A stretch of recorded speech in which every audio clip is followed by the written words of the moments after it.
श्री परमात्मने नमः। श्री वाल्मीकि रामायण उत्तरकांड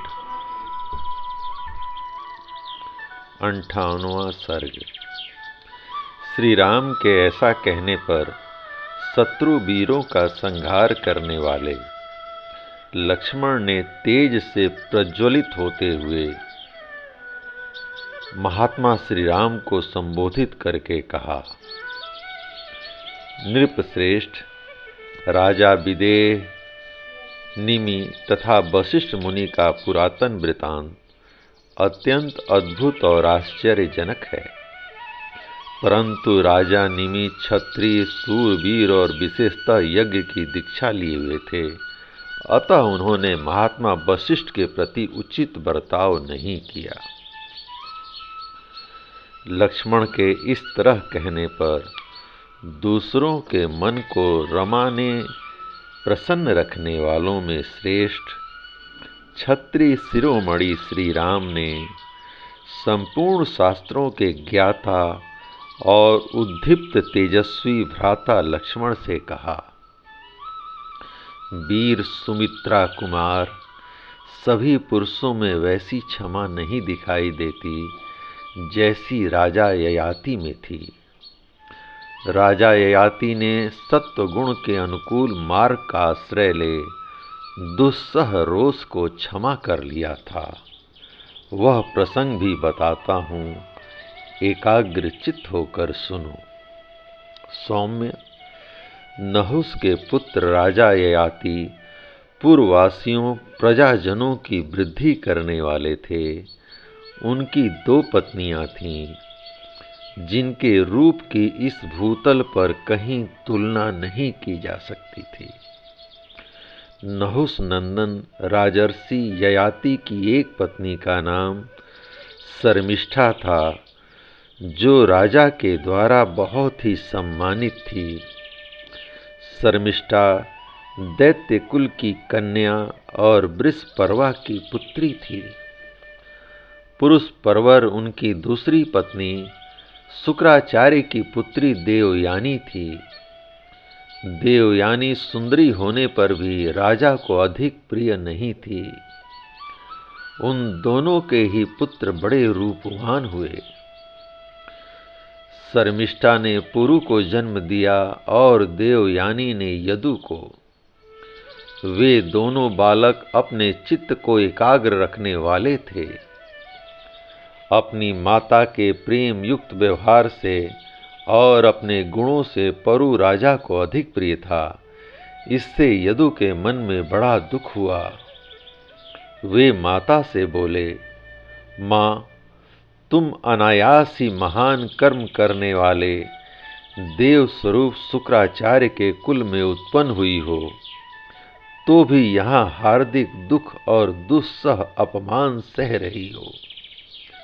अतः देवी, हम दोनों एक साथ ही अग्नि में प्रवेश कर जाएं। राजा दैत्य पुत्री शर्मिष्ठा के साथ अनंत रात्रियों तक रमते रहें। यदि तुम्हें यह सब कुछ सहन करना है, तो मुझे ही प्राण त्याग की आज्ञा दे दो। तुम ही सहो, मैं नहीं सह सकता, मैं निसंदेह मर जाऊंगा। अत्यंत आर्त होकर रोते हुए अपने पुत्र यदु की यह बात सुनकर देवयानी को बड़ा क्रोध हुआ और उसने तत्काल अपने पिता शुक्राचार्य जी का स्मरण किया। शुक्राचार्य अपनी पुत्री की उस चेष्टा को जानकर तत्काल उस स्थान पर आ पहुँचे जहाँ देवयानी विद्यमान थी। बेटी को अस्वस्थ, अप्रसन्न और अचेत सी देखकर पिता ने पूछा, बच्चे, क्या बात है? उद्दीप्त तेज वाले पिता भृगुनंदन शुक्राचार्य जब बारंबार इस प्रकार पूछने लगे, तब देवयानी ने अत्यंत कुपित होकर उनसे कहा, मुनि श्रेष्ठ, मैं प्रज्वलित अग्नि या अगाध जल में प्रवेश कर जाऊंगी अथवा विष खा लूंगी, किंतु इस प्रकार अपमानित होकर जीवित नहीं रह सकूंगी। आपको पता नहीं है कि मैं यहाँ कितने दुख से हूँ और मानित हूँ। ब्रह्मन, वृक्ष के प्रति अवहेलना होने से उसके आश्रित फूलों और पत्तों को ही तोड़ा और नष्ट किया जाता है। इसी तरह आपके प्रति राजा के द्वारा अवहेलना होने से मेरा यहाँ अपमान हो रहा है। भृगुनंदन, राजर्षि ययाति आपके अनादर का भाव रखने के कारण मेरी भी अवहेलना करते हैं और मुझे आदर नहीं देते। देवयानी की यह बात सुनकर भृगुनंदन शुक्राचार्य को बड़ा क्रोध हुआ और उन्होंने नहुस पुत्र ययाति को लक्ष्य करके कहना आरंभ किया। नहुस कुमार, तुम दुरात्मा होने के कारण मेरी अवहेलना करते हो, इसलिए तुम्हारी अवस्था जरा जीर्ण वृद्ध के समान हो जाएगी। तुम सर्वथा शिथिल हो जाओगे। राजा से ऐसा कहकर पुत्री को आश्वासन दे महायशस्वी ब्रह्मर्षि शुक्राचार्य पुनः अपने घर की ओर लौट गए।